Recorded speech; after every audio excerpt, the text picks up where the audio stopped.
인머스트의 연금 2부 코너를 준비한 인머스트 투자자문의 리서치팀 정선미입니다. 잉글라 방송 이후로 정말 오랜만에 인사를 드립니다. 제가 준비한 인머스트 연금 2부 코너는 실무진의 경험과 다양한 노하우를 통해서 효과적인 연금 관리와 다양한 꿀팁들을 배울 수 있는 알짜 코너입니다. 100세 시대라고 해서 연금은 필수라고 하는데 어떤 것부터 알아야 할지 좀 만만치가 않으시죠? 뭐 개인연금, 퇴직연금, 국민연금, 그리고 요즘엔 또 ISA까지 정말 알아야 할 게 너무도 많은데 삶을 지키는 연금의 기본기부터 다양한 꿀팁까지 함께 인머스트랑 배워보려고 합니다. 2부 코너에서 다루게 되는 주제는 인머스트에서 발행하는 연금 레터 안에서도 많은 분들이 조회하시고 또 궁금해하셨던 가장 핫한 주제만을 꼽아서 다루려고 합니다. 작년부터 저희가 연금 레터를 발행을 하고 있어요. 그래서 현재 연금 시장에서 좀 이슈가 되고 있는 키워드 주제 혹은 뭐 세법이 개정되었다던가 이런 좀 다양한 연금 관련된 주제를 매주 정해서 뭐 자료 리서치를 해서 주 1회 정도 발행을 하고 있습니다. 그래서 발행된 연금 레터는 연금 포털에서 구독 신청을 하시면은 신청하실 때 작성하셨던 이메일로 자동으로 발행되면 발송이 되세요. 그래서 보실 수가 있으시고 아니면 저희 인머스트 블로그를 통해서도 보실 수가 있는데요. 구독은 어떻게 신청을 하면은 여기 화면에 보이시는 게 지금 저희 인머스트 연금 포털 사이트예요. 여기서 신청을 해주시면 되고요. 여기 뭐 인사이트 투자 전략 인출플레이 이런 거는 한번 들어가 보셔서 차근차근 봐주시고 연금 레터 구독은 여기 인머스트 연금 레터 누르시면은 구독하기가 나오십니다. 그래서 이 구독하기를 누르셔서 이메일 작성해서 구독 눌러주시면 구독 신청이 완료되신 거고요. 저희 주 1회 정도 발행이 되기 때문에 이메일 체크하셔서 봐주시면 되고 여긴 또 저희 인머스트 블로그예요. 그래서 블로그에서도 저희 인머스트 연금 레터 바로 보실 수가 있기 때문에 블로그 또는 연금 포털을 통해서 자유롭게 구독해 주시면 되십니다. 오늘은 그 첫 번째 시간으로 IRP에서 엔비디아 테슬라 투자 가능할까요? 라는 주제로 얘기를 해보려고 합니다. 연금 계좌는 크게 연금저축, 퇴직연금, DC, IRP 이렇게 크게 세 가지로 나뉘어진다는 거 모두 알고 계시죠? 특히 많은 분들이 관심 있어 하시는 ETF 투자도 연금계좌, 연금저축은 물론 DC, IRP에서도 모두 가능하다는 점이 장점인데요. 다만 주의하실 한 가지 제한점이 있죠.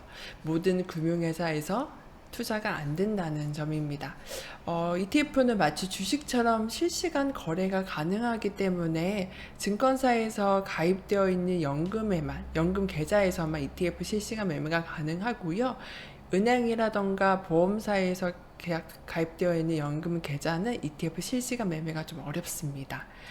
일부 금융사 한해서는 되기는 하지만 좀 어렵다는 점 참고해 주시면 되고요. 다시 본론으로 돌아와 볼게요. 그렇다면 연금 계좌에서 ETF 투자가 된다는 점은 알겠는데 과연 모든 ETF에 투자가 가능한지 한번 알아볼 텐데요. 일단 결론부터 말씀드리자면 그렇지 않다는 점입니다. 연금 계좌별로 투자할 수 있는 ETF와 투자할 수 없는 ETF가 이렇게 구분되어 있어요.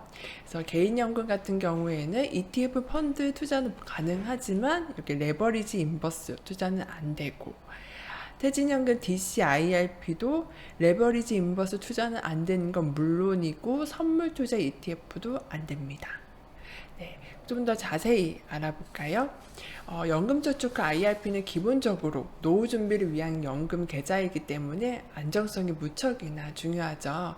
그래서 엔비디아, 테슬라 같은 해외 주식은 물론이고 삼성전자나 네이버 같은 국내 주식도 직접 투자할 수 없게 만들어 놨습니다. 그렇다면 연금 계좌에서 엔비디아를 사고 싶은데 과연 방법은 없을까요? 연금 계좌에서는 주식을 직접적으로 살 수는 없지만 대신 펀드나 ETF 같은 간접 투자 상품을 통해서 내가 사고 싶은 주식에 투자를 할 수 있습니다.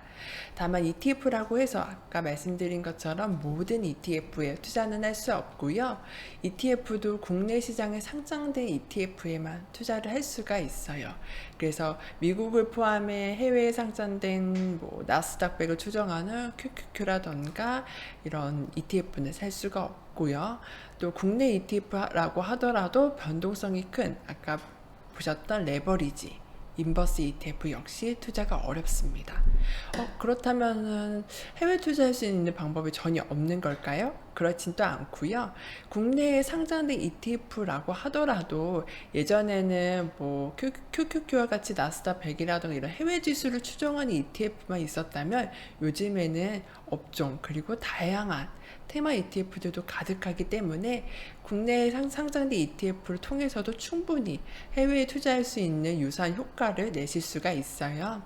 그렇다면은 여기서 잠깐 국내에 상장된 ETF는 몇 개가 있는지 한번 알아볼까요? 여기 자료를 좀 더 크게 확대를 해볼게요.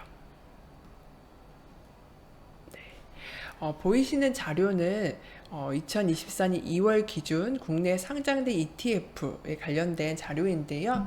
현재 지금 국내에 상장된 ETF는 2월 기준 총 837개. 이고 전체 이 837개 전체 순 자산 가치 총액은 132조 원에 이른다고 해요. 그래서 전년 동기 대비해서도 48% 늘어났고 ETF 개수도 678개에서 837개로 100개 이상 증가를 했습니다. 정말 ETF 시장이 매우 빠르게 증가를 하고 있어요. 좀 더 세부적으로 보면은 여기 그 837개 안에서도 국내에 투자하는 ETF는 500개, 그리고 해외에 투자할 수 있는 ETF는 무려 337개로 굉장히 많죠.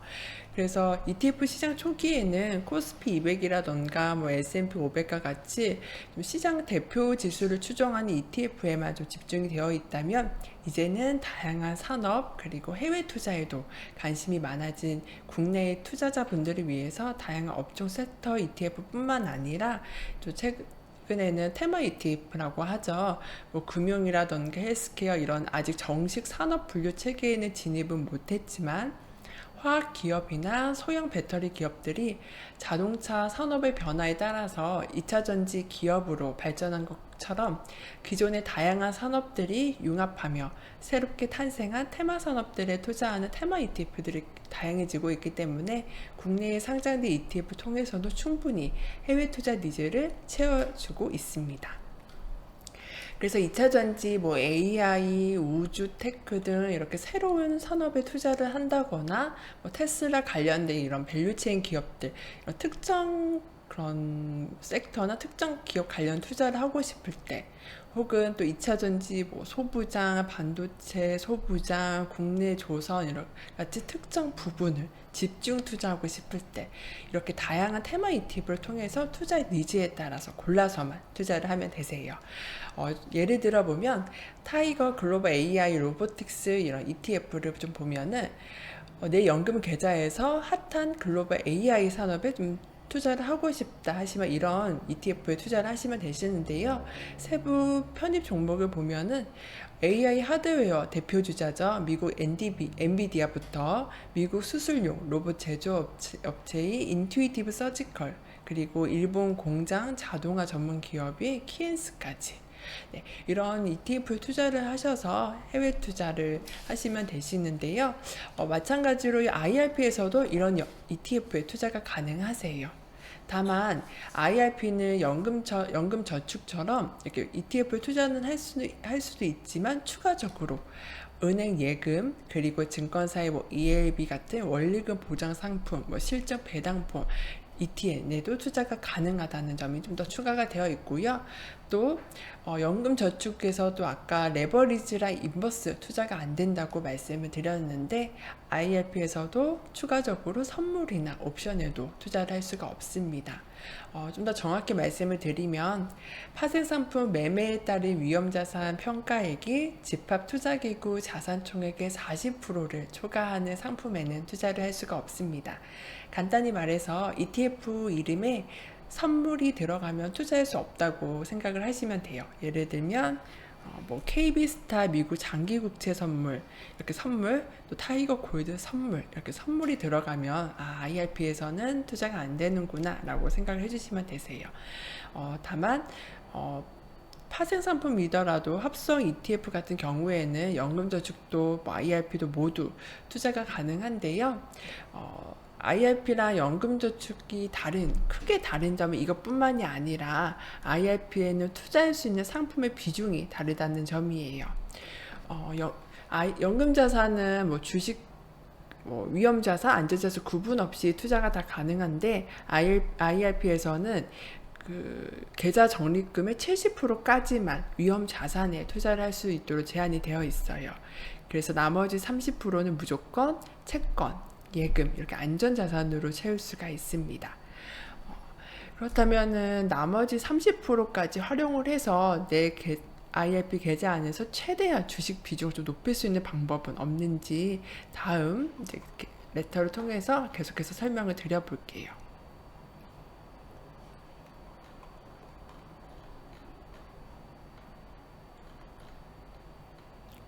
네. 연금 계좌에서 주식 비중을 최대한 높게 투자할 수 있는 방법, 채권 혼합형 ETF 같은 것들을 활용을 하시면 되시는데요. 아까 말씀드린 것처럼 퇴직연금 DC 그리고 IRP에서는 전체 자산의 30%를 무조건 안전자산, 즉 비위험자산으로 채워야 한다고 말씀을 드렸죠. 그래서 주식 비중이 40% 미만인 ETF는 안전자산으로 분류가 됩니다. 그래서 채권 혼합형 ETF를 활용을 하시게 되시면은 퇴직연금의 위험자산 한도를 지키면서도 주식형 비중을 최대한 높게 투자를 할 수가 있겠죠. 예를 들면은 타이거의 테슬라 채권 혼합 FN ETF에 투자를 했다고 가정을 해보면 주식형 ETF에는 70% 그리고 해당 ETF는 또 안전자산으로 분류가 돼요. 그래서 테슬라와 국채 비중이 3대 7이기 때문에 글로벌 핵심 성장주의 80%를 투자를 하는 효과까지 낼 수가 있습니다. 그렇다면 내가 보유하고 있는 퇴직연금이라던가 IRP라던가 연금저축이라던가 이런 게 한 금융사 안에 들어가 있으면 좋겠지만 대부분 이렇게 다양한 금융사에 뿔뿔이 흩어져 계세요. 그래서 이러한 연금 자산들을 한 번에 확인할 수 있는 방법은 없는지 많은 분들이 저희 임모스 통해서 여쭤봐 주시는데요. 금융감독원 연금 포털이라는 곳에서 한 번에 조회가 가능합니다. 자세한 링크는 저희 블로그나 연금레터 통해서 확인을 하시면 되시고요. 아니면 네이버에서 금융감독원 연금 포털이라고 검색만 하셔도 바로 손쉽게 접속 가능합니다. 여기 금융감독원 페이지 들어가셔서요. 통합연금 포털 내 연금조회 누르시면은 로그인 화면으로 나오실 거예요. 여기서 회원가입해서 들어가서 조회해 주시면 되고요. 다만 이게 가입했다고 해서 바로 보실 수 있는 건 아니고 가입 후 3일 후부터 정보 조회가 가능해요. 그래서 3일 후에 들어가셔서 내 금융사에 뿔뿔이 흩어져 있는 연금 자산이 얼마인지 확인하셔서 연금 준비해 주시면 됩니다. 다만 퇴직연금 DB 같은 경우에는 사업장 단위로 적립금이 관리가 되고 있기 때문에 관리하고 있는 해당 금융사에 연락을 해야만 더 정확한 조회가 가능하다는 점 참고해 주시면 됩니다. 또 좀 더 추가적으로 알아볼까요? 내 퇴직연금 그리고 IRP의 부담금은 자동으로 ETF에 투자가 될까요? 네, 자동으로 투자가 안 되십니다. 별도로 투자를 해주셔야 돼요. DC형 퇴직연금을 도입한 회사에서는 매년 근로자의 임금의 12분의 1 이상에 해당하는 돈을 근로자의 퇴직연금 계좌로 이체를 해주죠. 이를 부담금이라고 하는데요. 회사에 따라 부담금을 1년에 한 번 지급해주는 회사도 있고 매달 나눠서 이체해주는 곳도 있습니다. 그래서 근로자는 이 부담금이 이체가 되면은 이걸 어디에 투자를 해야 할지 결정을 해야 돼요. 이때 연금 사업자인 금융사가 부담금을 입금해 주는 날 내가 사전에 정한 ETF를 자동으로 매매를 해준다면 좀 편하겠죠. 근데 그렇게 ETF는 할 수가 없어요. 왜냐하면 펀드는 하루 동안 하나의 기준 가격으로 거래를 하지만 ETF는 주식처럼 시시각각 가격이 변하고 실시간 매매가 되죠. 그래서 ETF를 언제 얼마에 사고 팔지는 퇴직연금 가입자인 내가 직접 결정을 해야만 합니다. 그래서 부담금이 퇴직연금 계좌로 이체되는 날을 기억을 해두셨다가 별도로 운용 지시를 해주셔야 됩니다. 그 다음 질문 또 볼까요? 나의 퇴직연금 위험자산 비중을 어떻게 확인할 수 있나요? 이거는 금융사에서 확인을 해주시면 됩니다. 퇴직연금 내 위험자산 비중 70%, 안전자산 30%이 비중은 사용하고 계시는 계좌의 금융사 어플에서도 손쉽게 확인이 가능하세요. 금융사별로 확인하는 어플 들어가는 메뉴는 조금 차이가 있으나 일반적으로 연금 계좌 현황 혹은 퇴직연금 잔고 내 위험자산 비중을 확인하실 수가 있으십니다. 또 다른 질문을 볼까요? 위험자산 한도가 70%에 도달했다는 알림을 받았습니다. 어떻게 해야 할까요? 위험자산 한도에 70% 도달했다고 해서 무조건 매도를 안 하셔도 되고 비중 조절 여부를 좀 고려하셔서 선택해 주시면 되는데요. 이건 어떤 말인가 하면은 아까 말씀드렸던 것처럼 퇴직연금은 주식 혼합형 ETF는 최대 70%까지만 투자가 가능하다고 말씀을 드렸죠. 근데 보유하고 계신 그 주식 ETF의 가격이 올라서 보유 비중의 70%를 초과할 수 있어요. 하지만 반대로 금리 상승이라던가 이런 걸로 안전자산 평가액이 낮아져서도 그 70%가 빠질 수도 있겠죠. 아무튼 이렇게 평가금액 기준으로 매일 산정이 되고 있어요. 그래서 원금 기준이 아닌 평가금액 기준으로 산정을 하고 있는데요. 이 경우 이용하고 계신 증권사에서 위험자산 한도가 초과했습니다 라고 알림을 보내줘요. 카톡이나 어플 통해서 알림을 보내주는데요. 이렇게 알림을 받았다고 해서 반드시 평가금액 기준으로 위험자산 비중을 70% 한도에 맞춰서 매도하지 않으셔도 되세요. 위험자산 투자 한도 초과는 계좌 내의 위험자산 그리고 비위험자산의 리밸런싱의 필요성을 안내해주는 거기 때문에 무조건 비중을 줄여야 하는 건 아니어서 그냥 그대로 좀 유지를 하셔도 되시고, 다만 그 ETF 그 위험자산이 70% 초과한 상태에서는 그 비중을 70%까지 맞추기 전까지는 추가적으로 ETF를 매수를 한다던가 이런 건 좀 안 되시겠죠. 그래서 그 부분 참고해서 해주시면 됩니다. 네, 오늘은 여기까지 첫 시간으로 IRP에서 투자 가능한 ETF와 관련된 다양한 정보들을 좀 알아봤는데요. 다음 시간에도 알짜배기 정보들을 가져올 테니 많이 기대를 해주시고, 이어서 3부 코너인 장재창의 연금 상담소 이어서 바로 진행하도록 하겠습니다. 네, 감사합니다.